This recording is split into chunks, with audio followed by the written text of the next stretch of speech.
जय श्री हरि विष्णु जी। दोस्तों, वैशाख मास भगवान विष्णु जी को अत्यंत प्रिय है।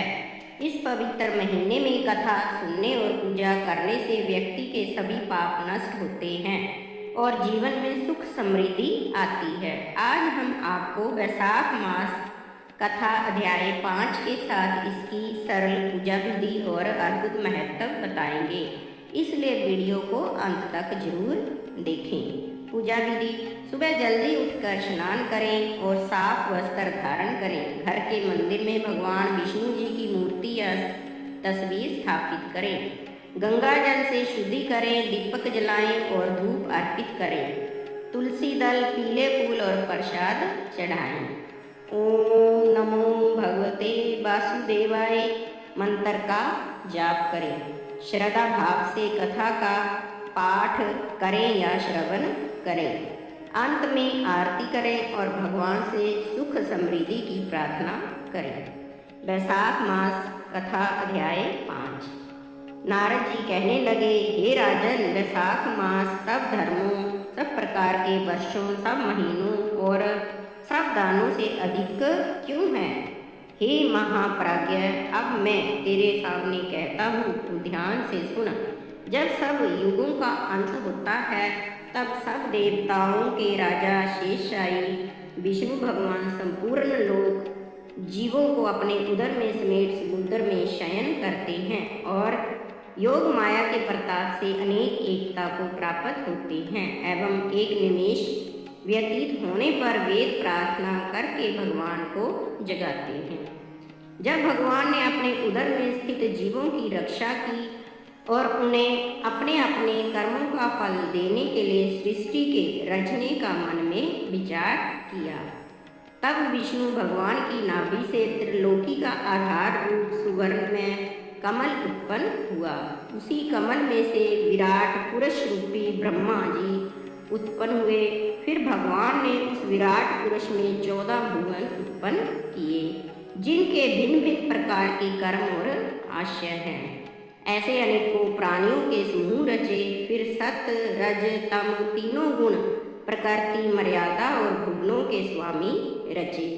तत्पश्चात वर्णाश्रम के विभाग करके धर्म की कल्पना करते गए। चारों वेद, मंत्र, स्मृति, पुराण, इतिहास रचकर धर्म की रक्षा कर निमित्त इनके प्रवर्तक ऋषि प्रकट किए। इन ऋषियों ने अलग अलग वर्णों के अलग अलग धर्म प्रवृत्त किए। उन पर संपूर्ण प्रजा श्रद्धा करने लगी। संपूर्ण प्रजा अपने अपने धर्मों में प्रवृत्त है या नहीं है, यह देखने के लिए साक्षात अविनाशी सर्वांतर्यामी भगवान डर दिखाने और परीक्षा के निमित्त आए।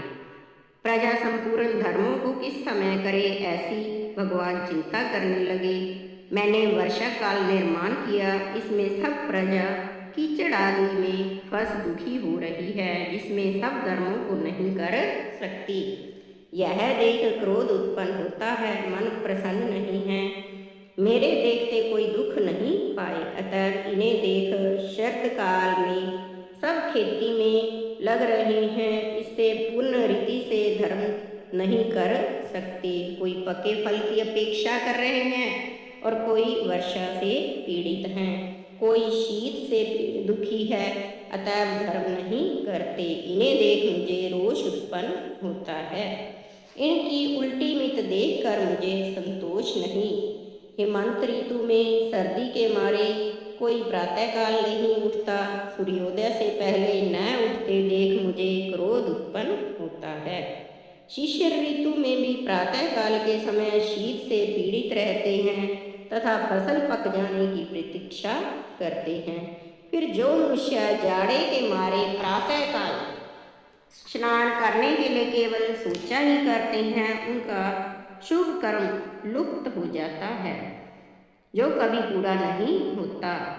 यह समय प्रेक्षण का नहीं है, ऐसा विचार कर भगवान ने वसंत ऋतु को संपूर्ण पातकों का निवारण करने वाली माना है।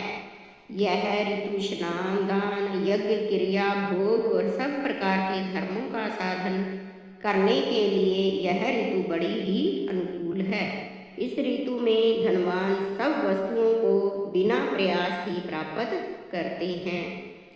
किस रीति से द्रव्य द्वारा देहधारियों की तुष्टि हो जाए। जो विष्णु भगवान के भरोसे रहने वाले लोगों के धर्म का साधन ही द्रव्य है।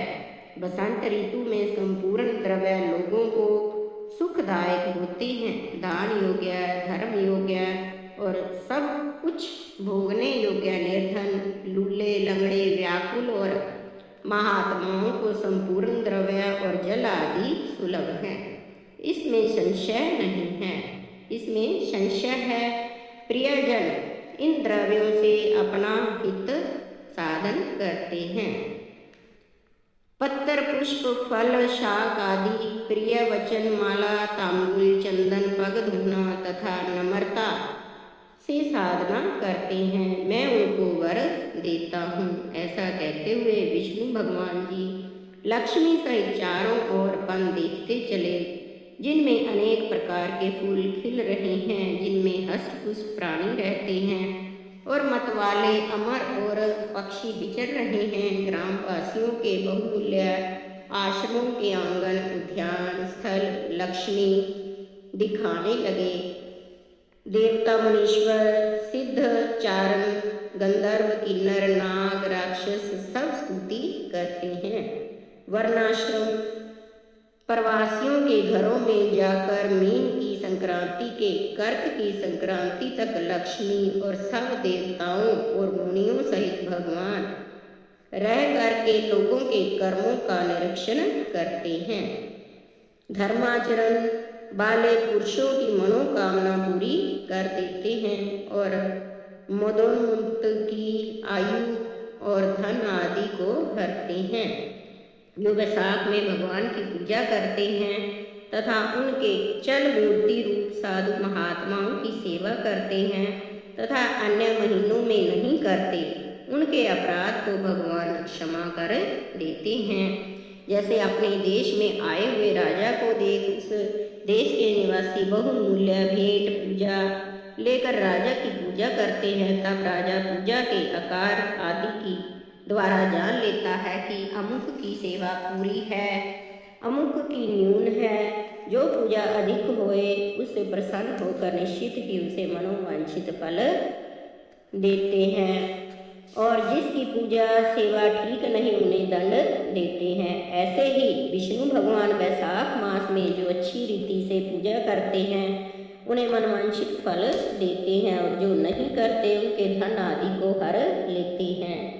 धर्म के रक्षक देव शारंग पानी विष्णु भगवान इस मास में प्राणी की परीक्षा करते हैं, इसलिए यह महीना सबसे उत्तम है। जय श्री हरि विष्णु जी। कथा का महत्व। वैशाख मास को धर्म और पुण्य का महीना माना जाता है।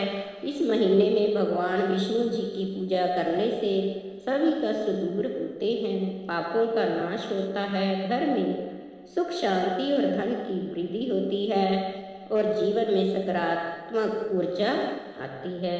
जो व्यक्ति सच्चे मन से इस मास की कथा सुनता है, इस पर भगवान विष्णु जी की विशेष कृपा होती है।